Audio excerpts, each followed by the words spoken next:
by Eco Disco and the Burger area, if you will, that immediate access after you leave Lagos State is by Ikeja Disco. So the real notion is not that the state doesn't have power.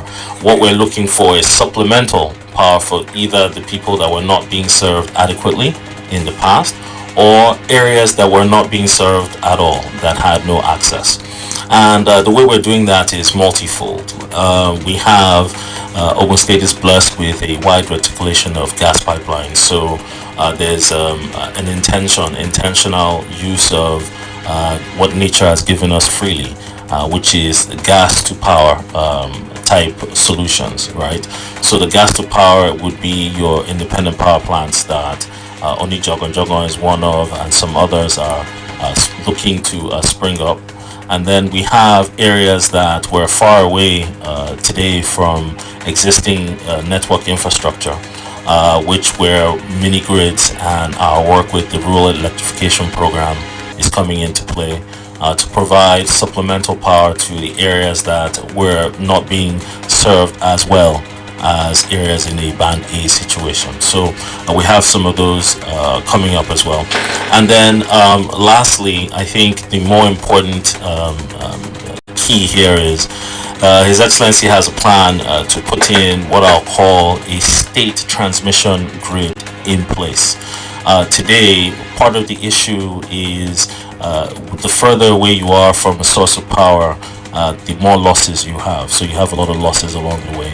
To reduce those losses, you must go from what I'll call medium voltage levels, which is what the distribution companies operate at. That's 11,000 volts and 33,000 volts. And you must go to what we call high voltage, which would be at 132,000 volts. The intention cross the four corners of the state without having to move the generation infrastructure to every corner. Therefore, you can maximize by clustering your generation assets and putting them on this high transmission network that can now get power from, let's call it maybe a southern Ogun State area to an Ijebu corner area or a Yewa corner area or otherwise. And the intention of that is this high transmission network will reduce the losses you would see by generally building out more and more medium voltage networks. It would reduce congestion in corridors. Today, part of the work we're working with the discos is we have, because of the willing buyer, willing seller need, there's a congestion in some corridors for pulling in medium voltage distribution infrastructure. By going and centralizing more, utilizing a state transmission grid, that would allow generators of power to pool powers into what we'll call almost an open space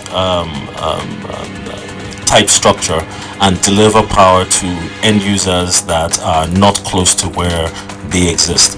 This will create more power supply. It would also allow for a pool of power within the network such that ultimately that network can serve people that are far away from city centers and ultimately go to interstate solutions. But our focus is to, as you said earlier, how is Ogun State generating its own power and able to keep it for its people to utilize.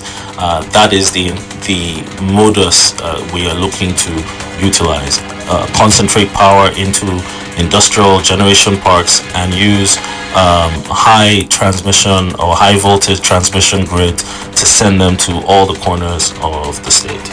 Okay, what would you say is responsible for the abysmal, in quotes, I use this advisedly now, performance of, supply of power to Nigerians, to citizens? People would like to know, is it rocket science? Why is it difficult for us to generate power?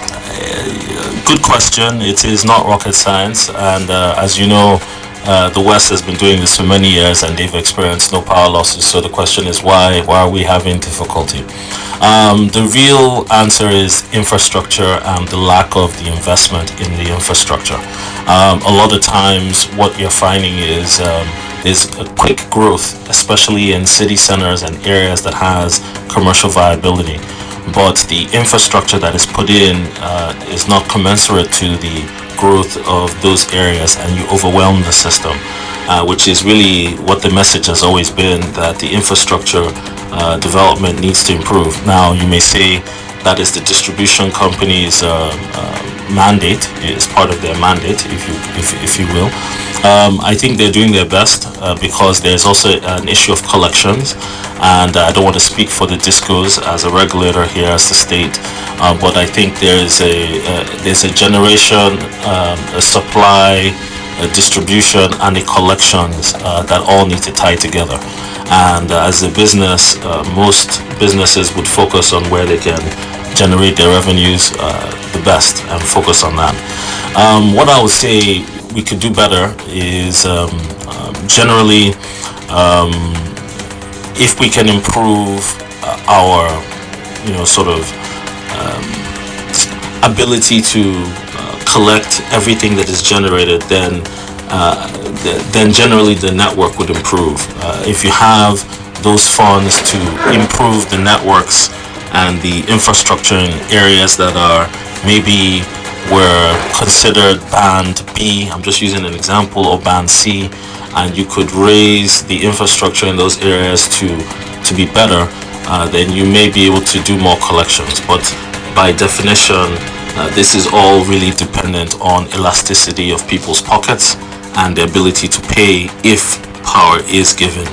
What we've seen is most people have alternative sources of generation of power, so I don't want to say, let's call it petrol and diesel, which ultimately and solar, which ultimately on a unit cost basis, that means 1 kilowatt hour of energy. These alternative sources is actually more expensive. So if done right, people actually are spending those monies today. And again, it's in private hands at this moment. I don't want to speak on their business, but as far as the state is concerned, what the state's trying to do is look to generating an alternative distribution network that the state is looking to invest in. Like I've spoken on the high voltage network, there will also be a medium voltage distribution network at 33 and 11. The primary network is looking to connect government offices and parastatals and MDAs, including the Water Corporation and some other things at the present moment. But as it expands and builds out its own network, the intention is to help resolve some of the gaps that exist today from the private hands. All right. I know people want to, where you have people like you, they want to know exactly, lay it bare, they want to know exactly what's happening at the corridor of power. You are in charge. Let's put it like at that. There are some impressions, some are erroneous, some are clear, some are the truth. But then, some people have said, because when we advertised that you be coming, one of our callers said, please ask your guest. We heard that Okemosor is enjoying 24-hour power supply as we speak, that the governor's office is powered 24 hours, that other people around Okemosor enjoying this, or this is just for the governor's office. Can you just clear the air on this? Okay. Okemosor, it includes the governor's office, but it's bigger than the governor's office. Let me state with that. So what we're doing at the present moment is we have a distribution network, like I said, a medium voltage distribution network that Ogun State sort of runs. That network does include Okemosor, but it also includes other areas at the present moment. But the question is the amount of supply that you're getting. The presumption that there's a lot of supply for everybody is not true. There's limited supply because you can only distribute what you generate. So we're limited to a certain amount of megawatts that is being generated for the immediate use of the state parastatals, some MDAs and offices around Okemosor. But we do have some willing buyer, willing seller connections, I believe, that are tied to that network presently. And whatever is running through the networks is being seen by those off-takers as well. Okay, great. This morning we're talking about the update on Ogun State power reform. We have the special advisor to the Ogun State Governor on Energy, Mr. Gideon Okoya, as guest in the studio. Yeah, yeah. The last time you were here, you talked about the plan to generate power from the dam that we have close by. What's the update on that? Okay, so Oyo Dam is a very interesting opportunity in which His Excellency was very keen on.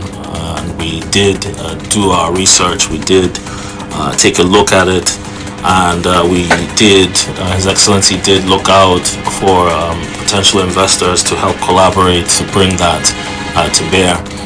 What we found was some information that still till today I think is pending. The power station. Oyo Dam is really a power station. It was built to be a power station. So a dam can have both functions, where it functions as a natural dam, as irrigation for people downstream and to help farmers and so on. And it can also function as a power station, which unfortunately it was never completed all the way. It never had a switchyard to evacuate the power in which the hydro turbines were put in for. Not out of the 3.3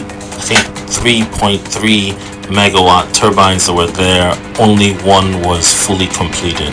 If I recall, the other two, its mechanical equipment was not completed. And lastly, for the many years the dam has been in place,